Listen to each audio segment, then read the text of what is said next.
بسم الله والحمد لله والصلاة والسلام على رسول الله.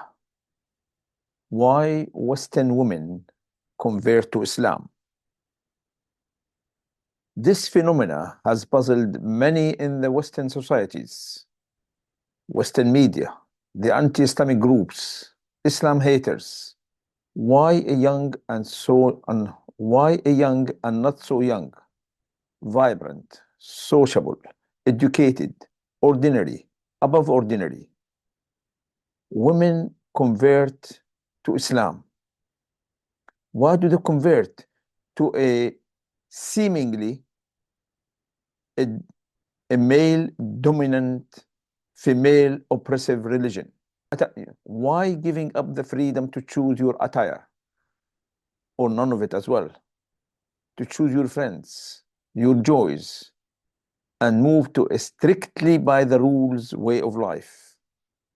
There are many other aspects of life that reverts have to abandon in order to fit into the new religion, not least drinking, drugs, diet.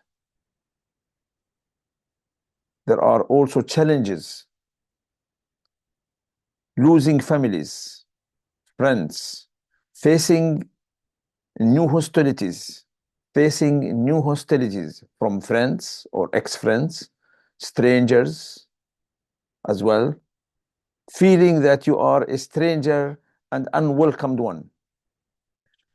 Prejudices everywhere, at work, on the bus, by the police, by colleagues. Why, and why?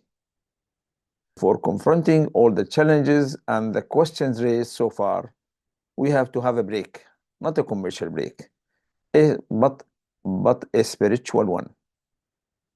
In the 8th year of Hijrah, that means 8 years after the Prophet moved from Mecca to Medina, the Prophet, peace be upon him, sent messages to many tribal leaders, kings, emperors that surround Arabia.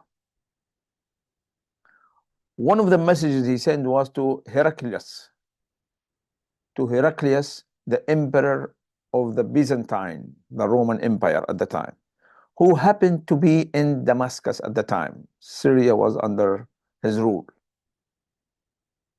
He received a letter from Prophet Muhammad, peace be upon him, inviting him to Islam. He was intrigued. He asked the people around him, go to the market and see if you can find anybody who comes from Mecca or has been to Mecca, who has met Prophet Muhammad. By Allah's will, they found Abu Sufyan. Abu Sufyan, he wasn't a Muslim then. He was the leader of Quraysh, the people of Mecca. And there was a truce between the Meccans and the Muslims at the time. But they were at war, but there was truce as well. A very interesting confrontation happened between the emperor and Abu Sufyan. He asked him many questions about the Prophet's background, his mission, his characters, his followers. I will include all this at the end of this session, where you can pause and read it all. But what matters to us is one question that he asked Abu Sufyan. The emperor asked Abu Sufyan. He asked him, who are his followers? Abu Sufyan answered, the unprivileged amongst us. The emperor retorted, they are the followers of the prophets. The followers of the prophets are the unprivileged. The unprivileged sections in the West are of two categories, the women and the black. Both categories embrace Islam in big numbers. As for the black people, there is no need to explain known facts about racism and prejudices. The problem of the woman in the West, to a Westerner male, females are mere praise. Short-term, long-term, instantaneous, future, a woman is a prey. The Westerner approaches the prey with utmost respect and courtesy till she is hunted, then treated as a prize that could be worth a lot or little or till another prey is available. Hunting women is a Westerner full-time preoccupation, although he never admits it and possibly denies it. Still, once he manages to hunt a prey, he texts his friends, "I have got a bird." A Western woman feels she is a target wherever she is, in a restaurant, in a cafe, on holidays, in a lift, on a train, walking in the park, working in a shop as an assistant, or the secretary of a company, or whatever she does. Men are always eyeing her with lust. Westerner males talk about women measurements non-stop. Their looks, their physiques, they are always sinister. And the poor woman pretends to be happy. She has no alternative. Discos, dancing, parties for women are places of fun, but for men are hunting grounds. And the best way to hunt a bird is to offer her drink. Surely alcohol and resistance are inversely proportionate. Marriage used to be costly, still is, especially if a divorce follows. And this happens about 60% of the marriages at least. There is no need to get married anymore. They call it partnership. That's the modern way of life.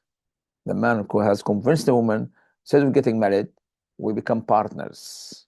So they live together with no commitment from either side. But alas, it's women who produce babies, and with that come a lot of responsibilities, which a man can opt out at a minimal cost, while women have lifelong responsibilities. Once Western women, a lot of them, see the Islamic way of life, they feel straight away this is a different world. They notice the respect, the lowering of the gaze, a lustful look is rare. They notice sisterhood, extended family atmosphere, love for the sake of Allah, no ulterior motive, true happiness. The attire, the hijab and niqab and the abaya, is only there to protect you, not to restrain you. Self-confidence, the ability to say no, strangers avoid you rather than hunt you. All these new changes, women notice straight away within days becoming Muslim.